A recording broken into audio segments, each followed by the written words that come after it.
Welcome back. Let us continue our discussion on the cascode amplifier, and we are going to look into the folded cascode configuration, which can help us in achieving better signal swing at the input node and also facilitate better biasing for the overall amplifier.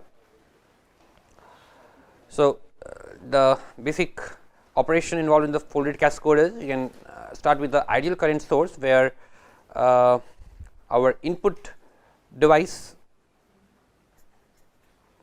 is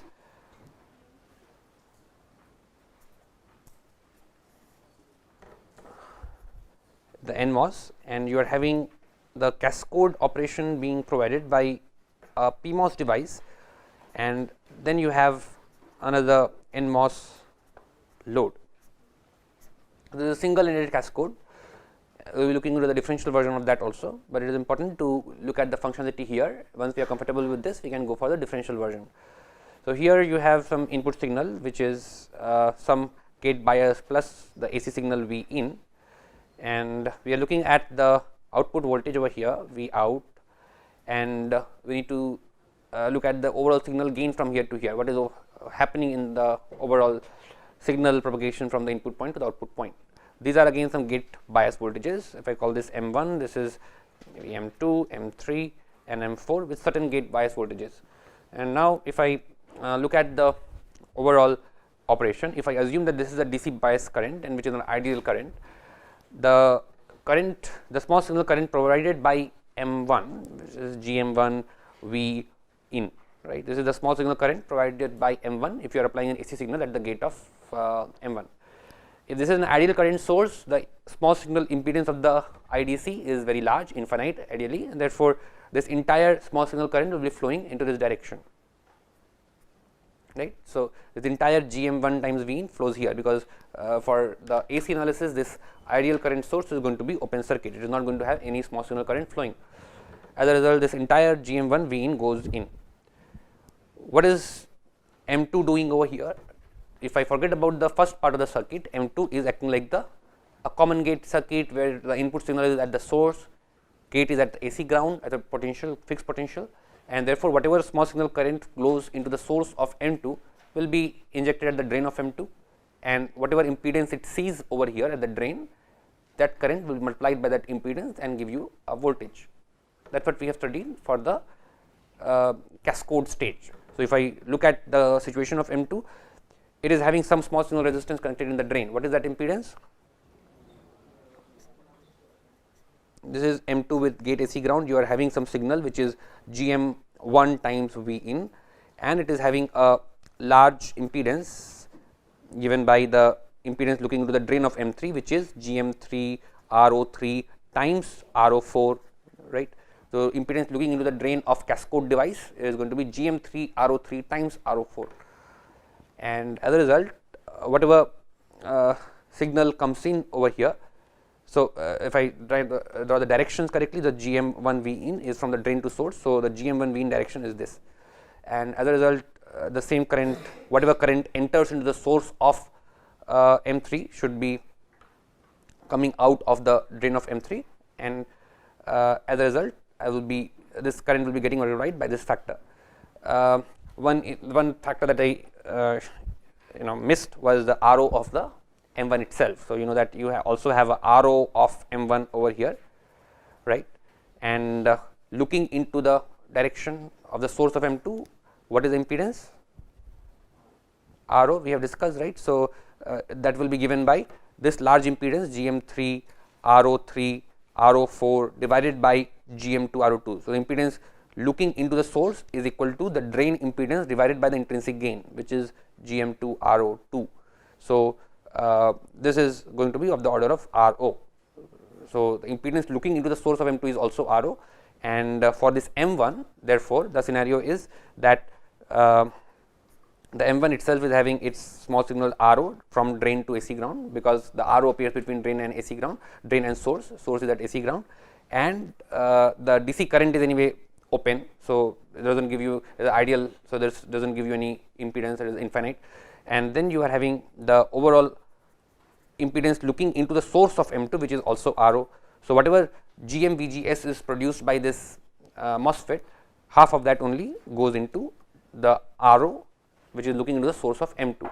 Therefore, I have this 0.5 factor coming over here, and as a result the V out can be given as minus 0.5 GM 1 V in times this GM 3 RO 3 RO 4, and of course, we are having an overall gain of 1 upon 2 GM RO square. This is your gain. So, this is again giving us the same functionality, same behavior as our normal stacked cascode amplifier that we saw. Only difference is that we have applied input signal to the gate of NMOS, and rather than sending the current into the stack of cascode of NMOS and a stacked PMOS load, we have folded the current. The small signal current has been folded down, and now it is going to the stack of the NMOS cascode load and a PMOS cascode device. This is a cascode transistor, this is a PMOS cascode device, and you are having a cascode load. So, the small signal current has been folded down, and therefore, we term this as a folded cascode.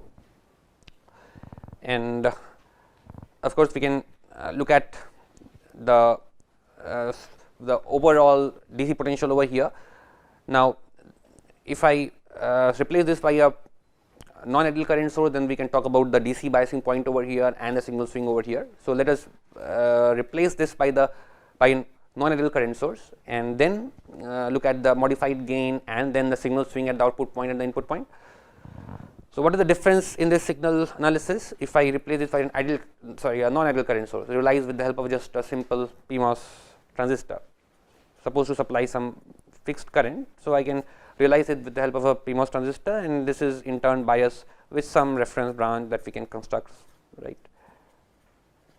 So, is there any difference we are going to encounter in the resulting small signal analysis? What stage we are going to have the difference?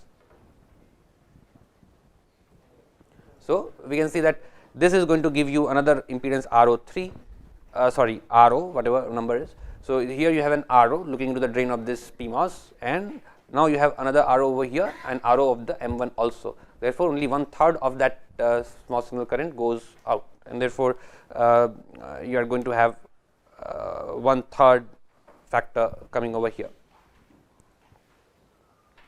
So, this basically gives us the overall modified gain because of the folded cascode with a non-ideal current source.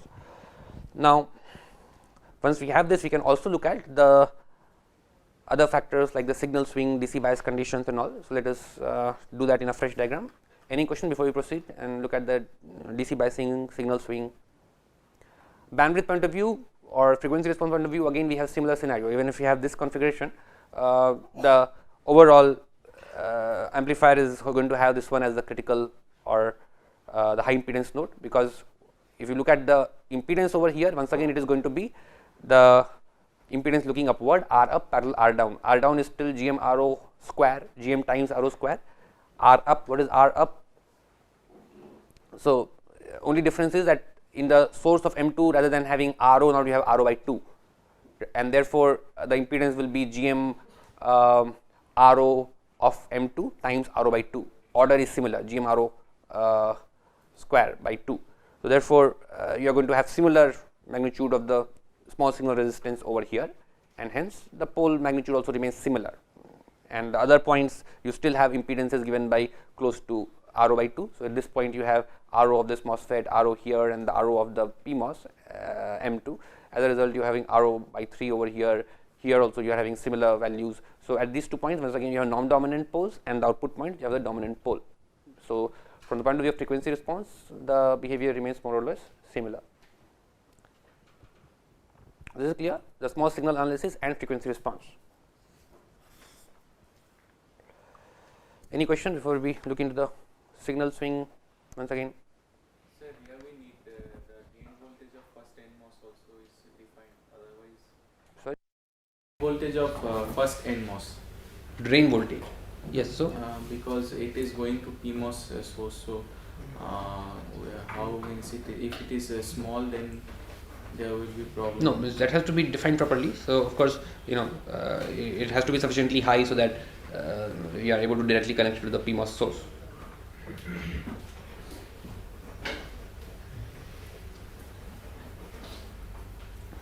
Any other question? So, we will see that how are we going to do that. So, let us look at the signal swing with the real current source that we have. I am not discussing how we are biasing this source. Suppose it is biased appropriate, and at the input side you are having the, it will be prudent to directly go to the differential topology. So, rather than going for the DC analysis here, since we are going to ultimately deal with the DC analysis of our differential scheme, so let us go for the differential topology right ahead, because all the DC biasing and the signal swing analysis that we have to do, ultimately it is more meaningful to do it for the differential scheme, because we do not use this kind of single ended amplifiers anywhere in our circuits, integrated circuits. So, let us apply the same scheme for the differential operation and apply at the arrive at the full rate cascode differential amplifier. So, if I do that, I can as I just mentioned here, I can implement this current source using the PMOS transistor over here, and the stack remains as it is. Only thing is it will be differential. You have the two pairs coming in. So, let us do that.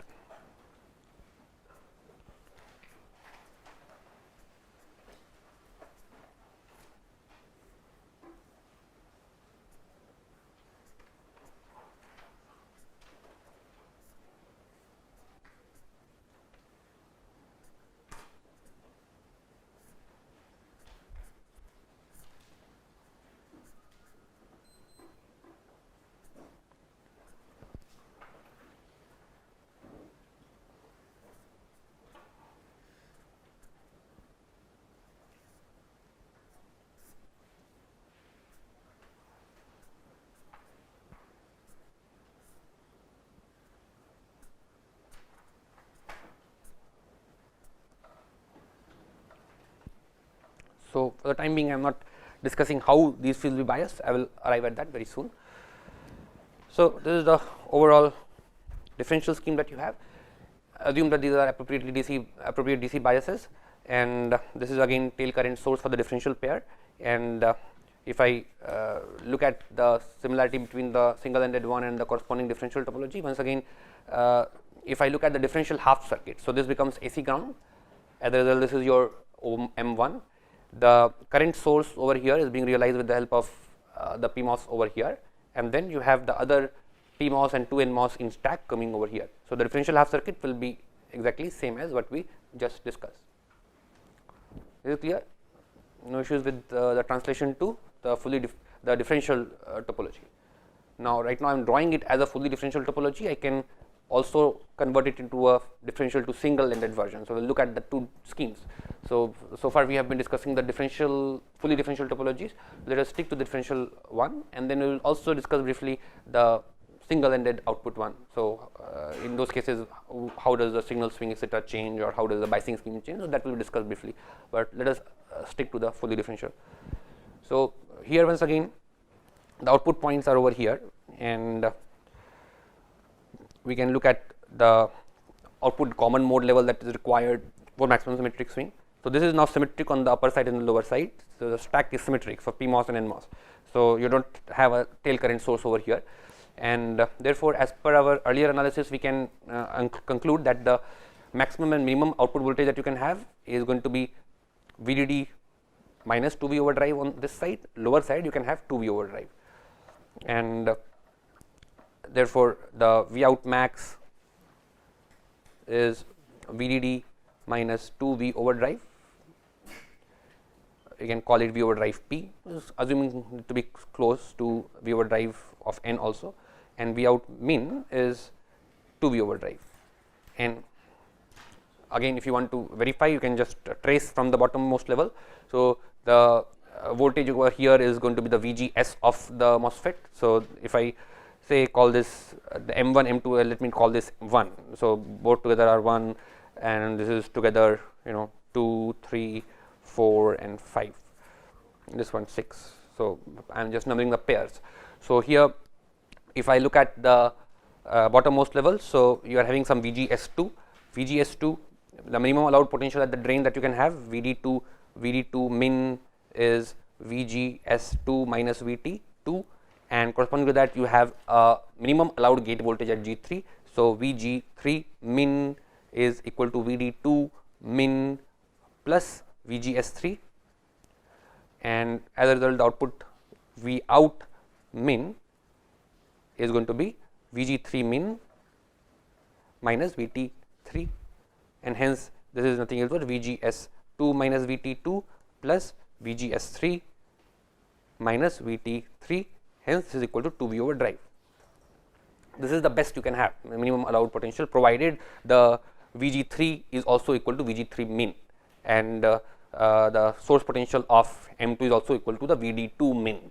If you achieve that, then you can have the maximum minimum allowed potential at the output equal to 2 V over drive. Likewise, on the upper side you can have VDD minus 2 V over drive. You can verify that by tracking it from the topmost level coming to this point.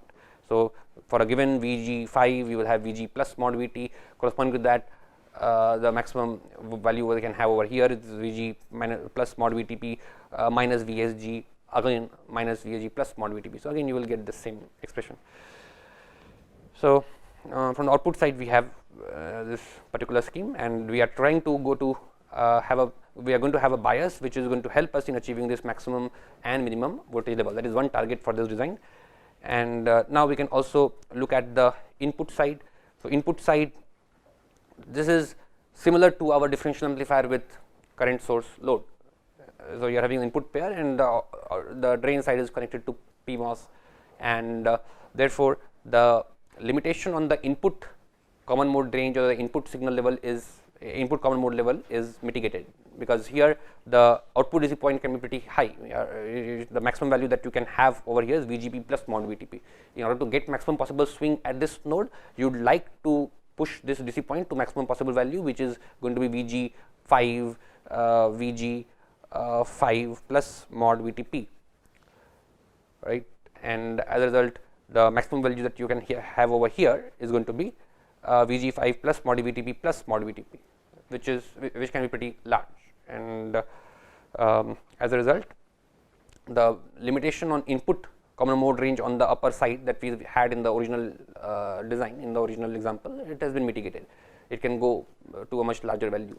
Lower side you have similar case. So, lower side you can go to the minimum value that you can have is VG minus VT plus VGS. So, lower side similar, but severe constraint was coming on the upper side, because you had 3 stacks on the top of that. That has been mitigated. Now, I can go to a much larger value on the upper side. So, as a result I can have a feedback operation where the input common mode range can vary a lot, and if you are having if you are for example going for the direct DC biasing of the input from the output, that is also very much feasible over here, because even if you put this VDD by 2, it is not going to be severely, it is very much acceptable. Even if you are having a VDD by 2 over here, it is not severely affecting my output common mode range, right. So, the input DC level is not directly linked to the output output common mode value or the output DC point or the output range. So, these two are getting decoupled. So, VDD by 2 over here does not necessarily have any influence on the DC point here. In the previous case, we saw that if you are putting a DC point VDD by, if you are trying to put a VDD by 2 over here, 1 volt over here, then it was violating my minimum allowed voltage level over here, which was 0.6 volt. But here that is not the case. I can have a input DC point which is not conflicting with my output common mode level. So, now the next question is looking at the overall signal overall biasing scheme for the differential operation, and looking at the biasing for the input side as well, looking at the biasing of these individual mirrors. So, for that we need to look at the biasing scheme which can help us in generating minimum allowed potential for the gate voltage of the M3 for a given biasing point for the gate voltage of M2. So, we have discussed one simpler scheme. What we have seen here is that one of the very simplest scheme can be to use a cascode mirror. Just like we do it for a simple current mirror, we can use a cascode mirror, and you can put a reference current in the cascode branch, and that is going to develop a VGS over here, another VGS over here, VGS over here, and that is going to provide the right VGS for these two MOSFETs. That is basically our simple cascode mirror, where one side you are having a stacked diode connected transistor, and that is giving you an appropriate value of VGS to bias these two transistors. So, I can imagine that okay, I have a reference current getting injected into a diode connected branch like this, and I have the gate voltage is developed over here. I can put it over here. I can bias the stack of the NMOS using this scheme. Likewise, for the PMOS, I can have a similar DC bias, and you have a PMOS diode current, or sorry, your PMOS cascode current mirror, and with the help of that, I can generate the bias points over here. That is very much possible. But here we have also seen that this particular scheme does not give me the minimum allowed DC potential over here, because this is if this is VGS, the DC point over here is also VGS, and as a result the DC potential at the gate of this MOSFET you are getting is 2 VGS, and the minimum allowed DC potential that we had was VGS minus VT plus VGS. So, it is basically 2 VGS minus VT, but now it is 2 VGS, and therefore, the minimum allowed potential here can be 2 VGS minus VT. So, here the V out min in this case, if I use this kind of biasing, it can be at the max, at the min 2 VGS minus VT, which is basically 2 V overdrive plus VT, because V overdrive is basically VGS minus VT. So, I have VT higher, the V out min is larger by VT, and VT can be pretty significant 0.3, 0.4 volt, and hence the V out min has been increased by that value. Therefore, this is definitely not the best case. I need to look for alternate schemes where I can intentionally force this node to the minimum possible value, which is going to be Vg minus Vt. So, if this is in this particular configuration, what is this particular potential I can expect? If this is 2 VGS and you are having same current in these two branches, I would expect this potential to be close to VGS minus VGS. So, this is also VGS. So, it is not really the minimum value, which is VGS minus Vt. This is VGS, this is also VGS. So, it is unnecessary wasting some voltage headroom. I can afford a significantly smaller voltage over here. Right now, it is VGS because of this stacked MOSFET 2 PMOS diode connections. This is VGS, this is VGS. As a result, this 2 VGS, and as a result, if these two are matched, if they are identical, having the same current, this will also have gate potential minus VGS, and therefore, this is going to be same as VGS. Whereas the minimum potential that I can have here is VGS minus VT. So, I would like to have a biasing scheme which can let me have that minimum allowed potential, which is VG minus VT. So, let us see one possible scheme to do that.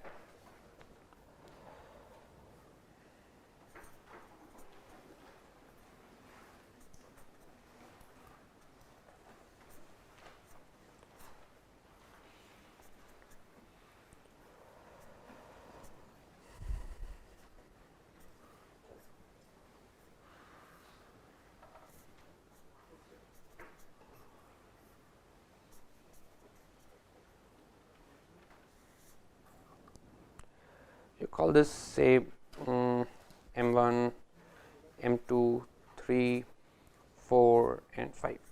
Any question before we proceed further? You can let me know before we can go for the alternate biasing scheme.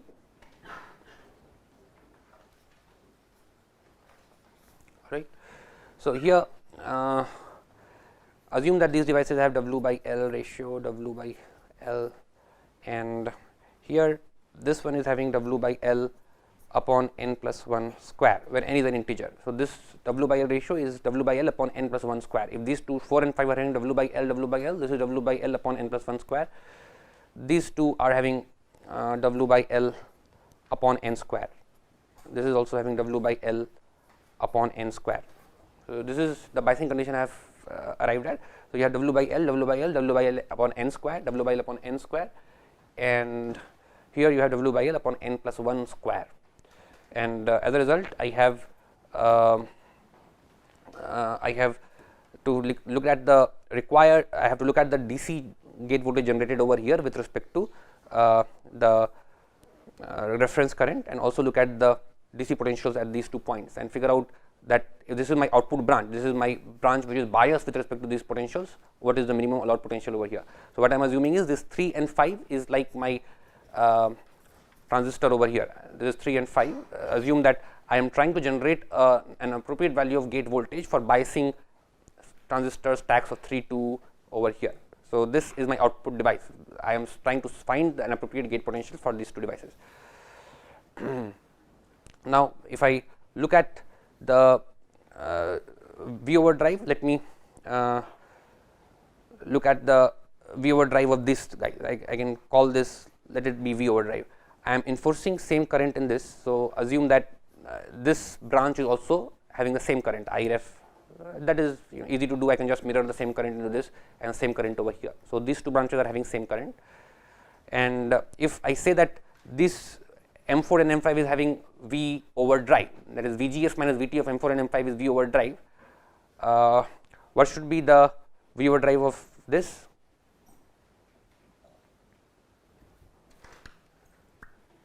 What is the V over drive 1?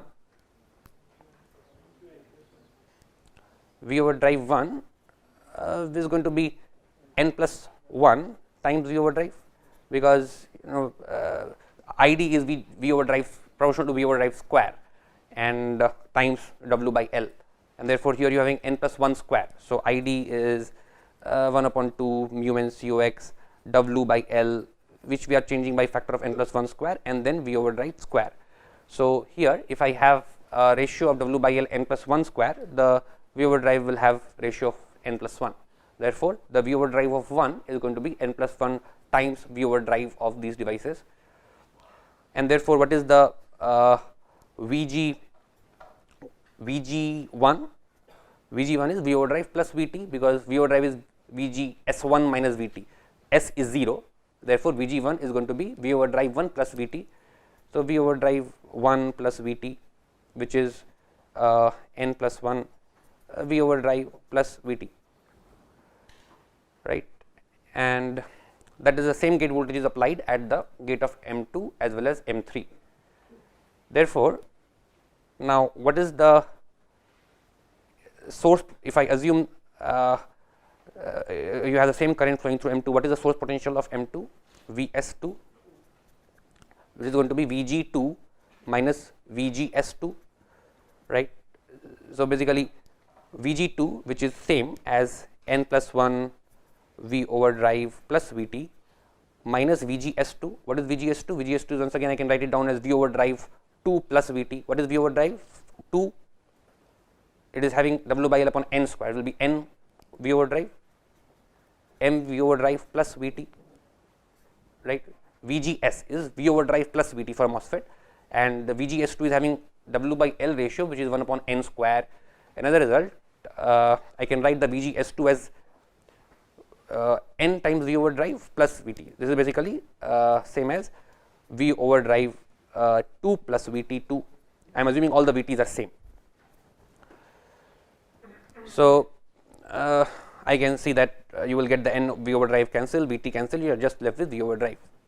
So, the source potential of M2, you are forcing it to V over drive. So, this is now V over drive, and if I now look at the gate potential of M3 and source potential of M3, now M4 and M5 are having same gate potentials. Therefore, it will try to enforce the same current in the M5. VGS of M4 and VGS of M5 is same, it will try to enforce the same current in M5. The gate potential of M3 is same as gate potential of M2, and therefore, it will try to enforce the similar VGS. If M5 is trying to enforce the same current, that will enforce the same VGS for M3 as M2, because their gate potentials are same. M5 is forced to carry the same current as M4, because their gate potentials, gate to source potentials are same, and as a result, you are having the VGS of M3 going to copy the VGS of M2. Therefore, this potential is also going to be V over drive. That is what we wanted. We wanted that the DC potential at this point should be close to the minimum potential, which is basically V over drive. So, that is achieved in this scheme. Now, what about the drain potential of M3? So, VD3 in this, if we see minimum VD3 min, if I want to say VD3 min, what is the VD3 min I can have under this condition? That is going to be VG3 minus VT. What is VG3? That is same as the VG of this device, M1, which is basically N plus 1 V over drive plus Vt minus Vt. Therefore, you are having N plus 1 V over drive. So, Vd3 min you can have N plus 1 V over drive. So, what should be the N to get the desired minimum output swing that we wanted? 1, so that you have the minimum output potential possible equal to 2 V over drive. So, if I put N equal to 1, I can ensure that the minimum allowed potential at this mirror is 2 V over drive, and that would mean the W by L of these two transistors are same, and here you have just 4 times 1 upon 4 W by L of this transistor. You are enforcing IRF here, and with the help of that you are generating or biasing the gate potentials over here with that current. Is it clear? So,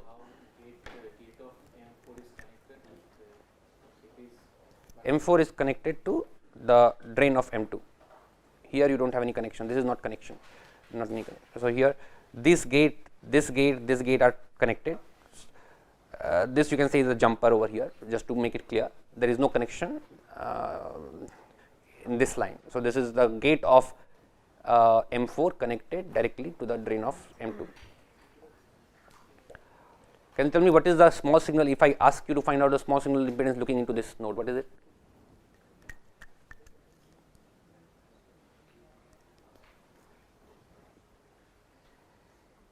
If there is a question that, okay, find out the small signal impedance looking into this. Why? Because you're controlling the gate, UR gate, so it will be GM, it will vary as GM. And the upper one, if you see from the upper one, it will be RO into 1 by GM into GM, into RO, into GM, sorry. Anybody else? I have recorded a wrong response. Anybody else? Why? Yes, tell me. Now, if you increase, if you put a test voltage over here and you increase that, what is going to happen? VGS is going to change, and therefore the small signal current will be GM VGS. Therefore, you are going to have the current change corresponding to 1 upon GM. So, in this branch, you are going to have impedance very low, 1 upon GM. This branch, same, whatever we just discussed, stacked devices, gate constant, gate at different DC potentials constant. Therefore, this is going to have high impedance GMRO square, and that is going to be applied here in our cascode circuits. This too can be biased with the help of this scheme. So, still have large impedance. This is clear? Any question? So, let us see how we can incorporate this in our cascode amplifier to complete the biasing. So,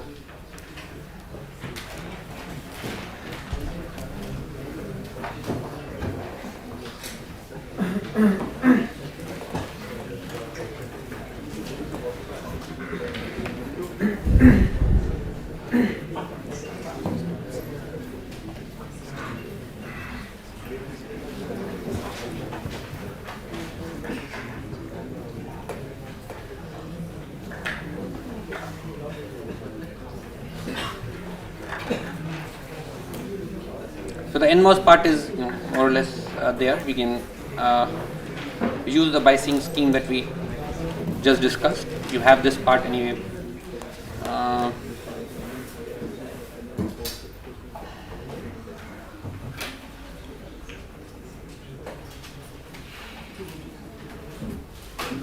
So for the NMOS, we have just discussed the biasing scheme where I need to use the cascode device to get the biasing. I can go ahead and have the reference branch being injected with the IRF, the same current coming here with the help of a mirror, and I am producing the gate voltages for these two P1s. So I can set these two to the required values, and therefore I am going to get minimum allowed potential over here.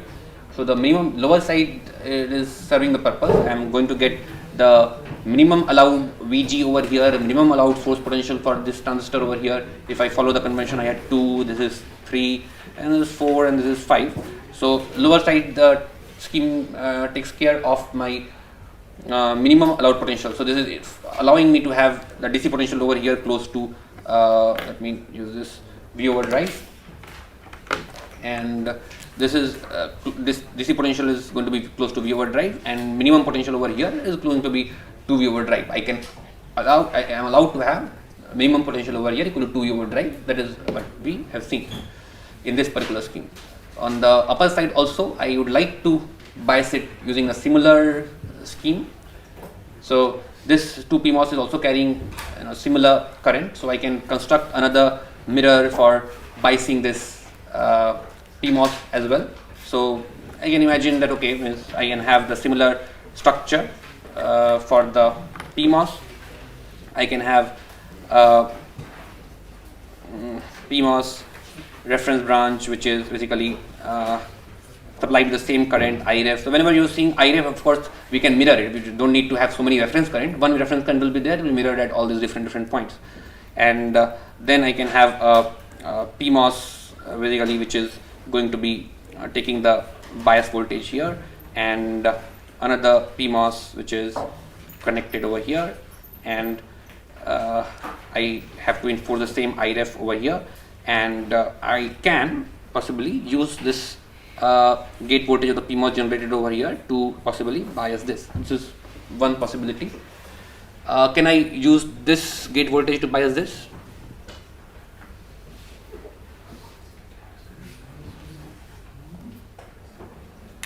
Two reasons. Means forget about common mode feedback. Suppose we have common mode feedback and everything. Even in that case, suppose output DC potential is controlled. Can we use this to bias this directly, assuming the ratio that we just figured out?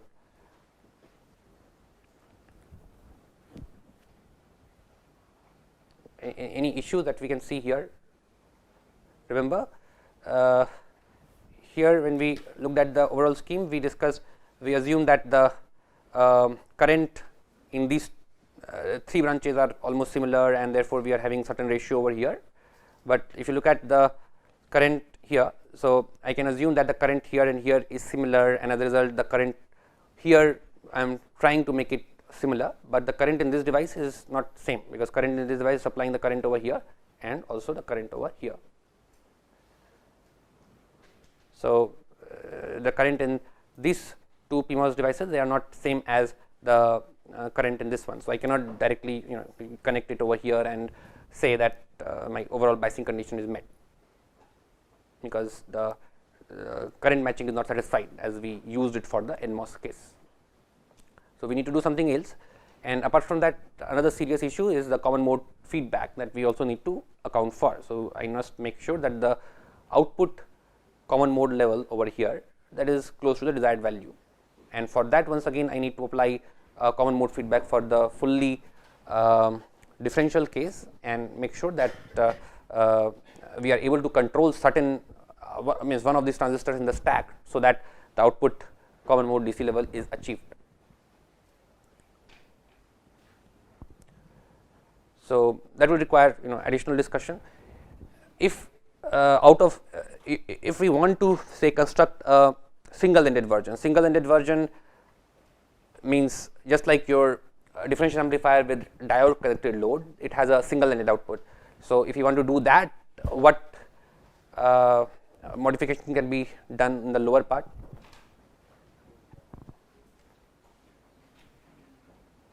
So rather than taking this as the as a load branch, I can use this diode connected. This is effectively diode connected. As I said, the impedance looking into this one is 1 upon GM, because if you are changing the voltage over here, trying to see what is the impedance over here, changing the voltage over here by small amount, it changes the VGS of this MOSFET, and therefore the current is going to be GM VGS, and therefore this is acting like a diode connected branch. So I can replace one of these sides by the diode connected branch, and another one remains as it is. So this will be something similar to or analogous to our current mirror load. So if I place this here and keep this as it is, it becomes a cascade kind of current mirror load, right? So that you are having on one side output impedance given by the GM RO square, and on the other side is just 1 upon GM, and then we have we are going to get a functionality which is close to our current mirror load differential amplifier. So, we will discuss that in more detail. That leads to our differential input, but single net output cascode. But if you are going for fully differential cascode, then we need to use a different biasing scheme. We need to first of all bias the load transistors, and at the same time we need to take care of the common mode feedback to stabilize the DC bias point for the overall output. So, let us discuss that in the next module. Before that, any other question related to whatever we have discussed so far? So, biasing is not complete yet. So, related to the both the schemes for the differential input single net output and the fully differential scheme which is going to require common mode feedback. We are going to discuss both of that, and for the common mode feedback, once again a little bit of discussion on common mode feedback loop stability will be coming into picture, and in this case it will be relatively simpler because you are having self compensation present in this amplifier. So, once again both the common mode and the differential loops will be satisfied with the same dominant pole. So, here that advantage basically is missing, that you can separate out the differential and common mode loops. So, here because you have a single dominant pole, you will end up compensating both the loops by the help of this dominant pole. But still we need to figure out the common mode feedback configuration, the configuration of the error amplifier, where to apply the input, where to apply the error amplifier output, and so on. So, any questions in whatever related to whatever we have discussed so far?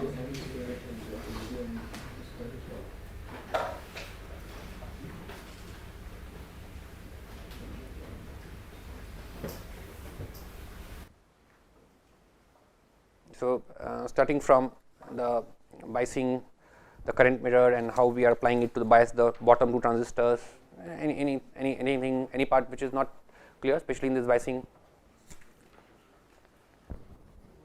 Same biasing not done to the entire, Because it is having a different current. So, this current is not same as the current in this branch. So, here we assume that the current ratios are different. So, you can W by L you can size, and accordingly you can do it. But another factor, that major factor that I told is the common mode feedback. So, you need to take care of the common mode feedback.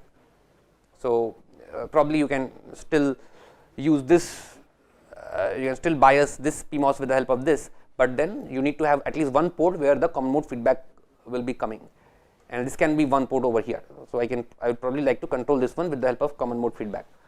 I can apply common mode feedback in other ways also. I can also control these two by common mode feedback and control these two through a current mirror biasing that I did here.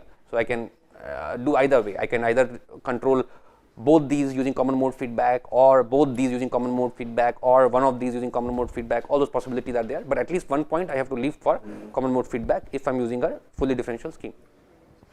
Sir, input pair current and output branch current are same, or they will be different? They can be different, because important point is that here you need to have a good GM and the RO is over here. So, in order to get good GM or in order to get good noise performance, I can afford to have a larger current here that is not degrading my RO that significantly. It will affect RO, because if there is a larger current over here, this will degrade the RO of this definitely, but you also have a GM RO square factor over here.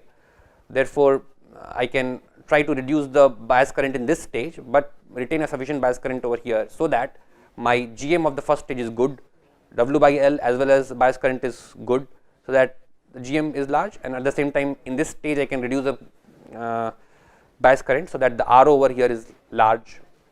So, but the top two in PMOS are not are in the gain calculation. They are coming, right. So, overall whatever your GM RO square product is coming, R up parallel R down, if you reduce the RO of this, ultimately the GM RO times RO that comes to determine the output impedance, that is going to be affected. It is from this NMOS and this PMOS. Both the ROs are contributing, this RO as well as this RO. If you lower both of them, ultimately it will affect your gain also. Noise consideration again becomes important, because noise point of view, we will see that just like our earlier case, the noise enforces larger GM at the input device, and the GM of the second stage devices are not important. So, there the GM 1 upon GM ratios over here. GM1 comes in the the overall noise, input referred noise. The GM1 of the input pair comes in the denominator, all others in the numerator. So, we would like to have a larger GM over here as compared to the stage at the output transistors. Any other question?